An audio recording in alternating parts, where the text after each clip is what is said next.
teman-teman, selamat datang di podcast versi anak kebidanan. Kita di sini akan membahas mengenai kesehatan ibu dan keluarga.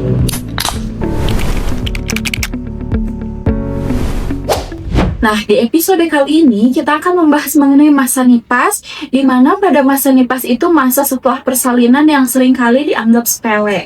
Padahal pada masa ini banyak sekali tantangan, baik secara fisik maupun emosional. Kita di sini akan membahas mengenai peran bidan komunitas juga ya, dalam mendampingi ibu selama masa nifas. Di hari ini saya akan ngobrol bersama partner saya. Ada yang tahu nggak siapa partnernya? Yuk sekarang kita panggil. Ini dia Kak Delisa, silahkan masuk. Halo Karisa. Halo Kak Delisa, apa kabar? Alhamdulillah baik. Makasih Kak udah izinin saya buat ngisi acara podcast hari ini. Ya, Kak, silahkan duduk Kak. Iya, terima kasih. Silahkan perkenalan dulu Kak Delisa. Baik Karisma. Halo semuanya, perkenalkan nama saya Delisa. Semoga di podcast kali ini kita semuanya dapat memahami bahwa masa nipas itu bukan hanya pemulihan, tetapi tentang perhatian, dukungan, dan pendampingan pada ibu nipas. Nah, Kak Delisa sekarang apa sih kesibukannya? Sekarang aku kesibukannya nyusun skripsi aja sih. Oh, lagi sibuk ya akan semester akhir gitu ya. Iya ya. Oke Kak Delisa, kita langsung aja ya ke pembahasan gitu ya. Kayak apa sih masa nipas itu Kak? Jadi ya masa nipas itu adalah masa yang dimulai setelah plasenta lahir. Jadi setelah plasenta lahir sampai organ reproduksi ibu kembali kepada bentuk semula. Oke Kak, berarti masa nipas itu bukan sekedar masa setelah bersalin hingga adanya pengeluaran darah sampai nanti berhenti ya Kak? Iya, bukan cuma itu. Jadi di masa nipas tubuh ibu sedang mengalami kayak pemulihan besar-besaran. Jadi mulai dari rahim yang kembali ke ukuran semula, terus perubahan hormon, terus produksi ASI yang mulai berjalan, dan kesehatan mental. Nah, mengenai kesehatan mental sendiri gitu ya, yang tadi saya ucapkan, apakah benar ya kalau kesehatan mental ibu nipas itu mudah terganggu gitu Kak? Betul, dalam kebidanan itu ada 3 fase. Oh, ada 3 fase Kak.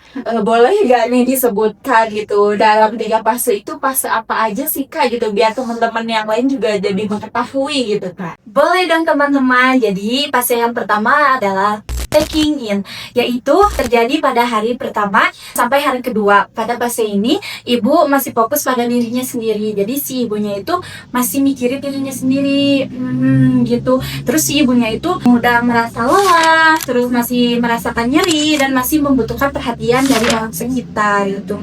Jadi si ibunya tuh haus perhatian, masih haus perhatian ya. Kayak pengen diperhatiin ya Kak ya. Ya gitu. Terus yang kedua adalah taking hold ya, yang berlangsung dari hari ketiga sampai hari ke-10. Jadi pada fase ini si ibu tuh mulai merawat bayinya kan. Namun masih sering muncul rasa cemas, mudah tersinggung, dan merasa belum yakin dengan dirinya sebagai seorang ibu. Belum pede gitu Iya, ya belum Kak pede. ya. Terus ada yang fase ketiga, yaitu letting go. Namanya fase letting go. Biasanya setelah hari ke-10. Jadi ibu mulai menerima peran barunya. Jadi mulai bisa nih perannya sebagai seorang ibu teh gitu. Baik Kak, nah kan tadi tuh ada fase taking hold. Lalu gimana sih Kak kalau misal pada fase itu ibu tuh kurang dukungan dari keluarga misalnya? Apakah benar gitu dampaknya membuat ibu lebih mudah terkena baby blues? Iya, betul sekali, betul. Oh betul ya gitu. Nah selain dari emosionalnya ibu gitu, apa aja sih Kak perubahan fisiknya yang biasanya dialami sama ibu di fase itu? Bisa salah satunya adalah pengeluaran lokea, Karisma. Lokea itu kan bermacam-macam ya. Betul. Boleh Kakak dijelaskan macam-macam lokia? Baik, lokia itu ya dimulai dari lokia rubra yang berwarna merah kehitaman ya. Lalu yang letas, rosa, dan akhirnya lokia alba yang berwarna putih. Tuh. Nah, kalau darah nipas misalnya berbau busuk, jumlah sangat banyak, atau berhenti mendadak, itu sudah termasuk tanda bahaya loh. Jadi kalau misalkan sudah ada tanda bahaya itu kita juga harus aware gitu ya. Iya, gitu. Baik Kak, kalau di masyarakat nih, Kakak kan sebagai bidan komunitas, biasanya masalah apa sih Kak gitu yang sering ditemukan mengenai nifas ini? Biasanya di masyarakat itu yang paling banyak ditemukan itu kayak si ibunya tuh jarang kontrol setelah melahirkan tuh ya. Jadi masih banyak yang berpikir setelah persalinan itu udah hal yang normal aja gitu. Jadi ibu tuh menolak untuk pemeriksaan ulang gitu. Padahal kan ya Kak, kalau seperti yang tadi kita udah obrolin gitu kan, bahwa masa itu tuh memang masa yang beresiko gitu ya. Iya betul, resiko yang sering muncul itu biasanya di masyarakat itu diantaranya ya pendarahan postpartum, kemudian infeksi nifas ya, kemudian ASI tidak lancar kan, bendungan ASI atau matitis, serta gangguan psikologi tuh. Sudah jelas ya teman-teman yang disampaikan oleh Kak Delisa tadi. Nah, biar makin jelas nih, pernah gak sih Kak gitu Kakak menemukan kasus di lapangan mengenai hal ini? Pernah, Pernah. iya pernah. Dan ini juga cukup berkesan ya bagi saya. Jadi pas waktu itu saya kan lagi magang ya di salah satu PMB. Oh, di Ya. PMB, saya Iya. kira di rumah sakit. Enggak, di PMB. Nah, pas waktu itu ada seorang ibu, beliau itu mengeluh pusing, terus merasa gak enak badan, terus dilihat dari raut mukanya itu beliau itu merasa capek. Iya, merasa Mungkin capek. dia capek ngerawat bayinya kali ya. Ya, nah setelah dilakukan pemeriksaan kan sama bidan asuh aku ya, beliau itu langsung curhat. Pas dilakukan konseling, beliau langsung curhat. Mencurahkan isi hati. Mencurahkan isi hatinya ya. Terus kan dari raut wajahnya itu si ibunya tuh tampak kayak sedih. Sedih. Pas itu udah langsung cerita. Kata ibunya tuh beliau itu hamil pertama dengan usia 42 tahun. Oh, 42 tahun ya. Bukannya kalau hamil itu tidak boleh lebih dari usia 35 tahun ya? Iya, itu kalau kehamilan lebih dari 35 tahun itu udah beresiko. Oh, jatuhnya itu Iya. kehadiran beresiko ya teman-teman. Iya. Nah, beliau itu jadi baru saja menikah di umur 42 tahun dengan seorang duda yang mempunyai anak 2 gitu. Jadi ibunya itu menyampaikan bahwa suaminya itu kerja di luar kota, jadi sering jarang ada di rumah gitu. LDR. Iya. Oh, gitu. LDR ya teman LDR yang sudah menikah. LDR itu kan nyuci kalau kita dengan pasangan ya. Nah kan punya dua adik tiri ya, tapi si anak tirinya itu nggak ikut ngebantu gitu. Udah mah kurang perhatian ya, kurang dukungan juga dari keluarga gitu. Jadi capek lah campur ya Campur campur aduk perasaan si ibunya. Jadi kan ketika suaminya tidak ada di rumah ya, tidak ada anggota keluarga yang membantu, anak-anaknya juga tidak mau terlibat ya dalam urusan rumah tangga mereka. Karena merasanya itu ibu tiri kali ya. Bahkan ya ketika suaminya ada di rumah pun si ibunya itu tertekan. Kenapa tuh Kak? Ya kayak jam 4 sore itu di rumahnya itu gorden harus semuanya ditutup. Itu berapa? Iya, jadi ibunya gak boleh keluar. Walaupun itu mau beli makan, mau beli obat, mau beli susu atau apapun. Jadi itu nggak ada alasan apapun. Iya. Suaminya mengharuskan menutup gorden pada pukul 4 sore. Iya, jadi banyak tekanan-tekanan dari luar. Jadi mengganggu psikologis si ibu. Iya, pas waktu itu dia nangis-nangis sampai gak mau pulang sebenarnya itu, tapi dia meninggalkan anaknya di rumah gitu.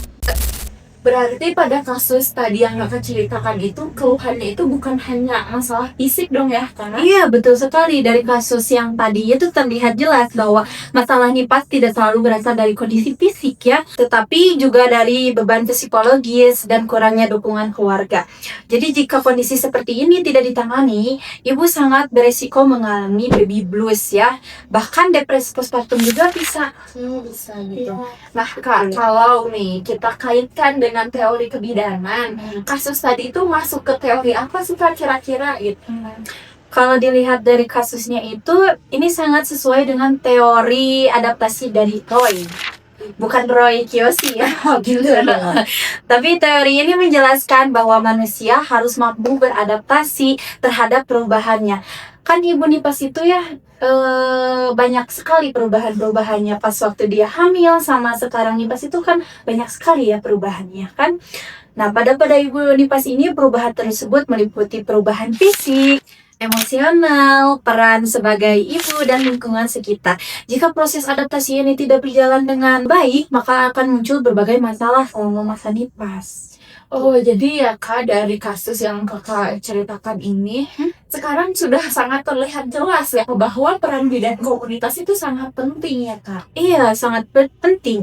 Bidan komunitas tidak hanya memeriksa kondisi fisik ibu, tetapi juga membantu ibu beradaptasi. Peran bidan komunitas meliputi kunjungan Nipas, edukasi tanda bahaya, pendampingan menyusui, dukungan psikologi, serta edukasi keluarga berencana pasca persalinan. Dan semua itu juga pasti ada dasar hukumnya ya Kak. Ada dong, jadi pelayanan Nipas diatur dalam Permenkes nomor 21 tahun 2021 itu yang menyatakan bahwa setiap ibu Nipas berhak mendapatkan pelayanan kesehatan secara berkelanjutan dan dicatat dalam buku KIA. Boleh ya guys, nanti kalian cari aja ya Permenkesnya yang mengenai Ibu Nipas. Nah, dari pembahasan awal tadi kita, dari awal hingga akhir ini, boleh gak sih Kak dikasih kesimpulan agar para penonton itu lebih mudah memahami pembahasan kita pada hari ini? Iya, boleh dong. Oke, jadi kesimpulannya adalah masa Nipas bukan hanya masalah fisik, tetapi juga tentang proses adaptasi ibu secara menyeluruh. Dukungan keluarga dan pendamping dan komunitas sangat penting dalam menjaga kesehatan ibu Nipas. Nah, terima kasih Kak Delisa ya atas kesimpulannya. Semoga dengan adanya podcast ini dapat menambah wawasan teman-teman semua ya. Lalu, karena mengingat waktu yang sudah sore kan tidak terasa, langit pun sudah hampir gelap gitu ya. Maka podcastnya mungkin untuk saat ini dicukupkan sampai di sini. Oke, Kak Risma, terima kasih sudah mengundang saya di dalam acara podcast kali ini. Semoga podcast kali ini dapat menambah wawasan bagi kita semua dan bermanfaat bagi kita semua. Baik, mungkin podcast untuk hari ini dicukupkan sekian ya teman-teman. Sampai jumpa di podcast selanjutnya. Dah, sampai jumpa. Terima kasih ya. Ya. Pose with the fans.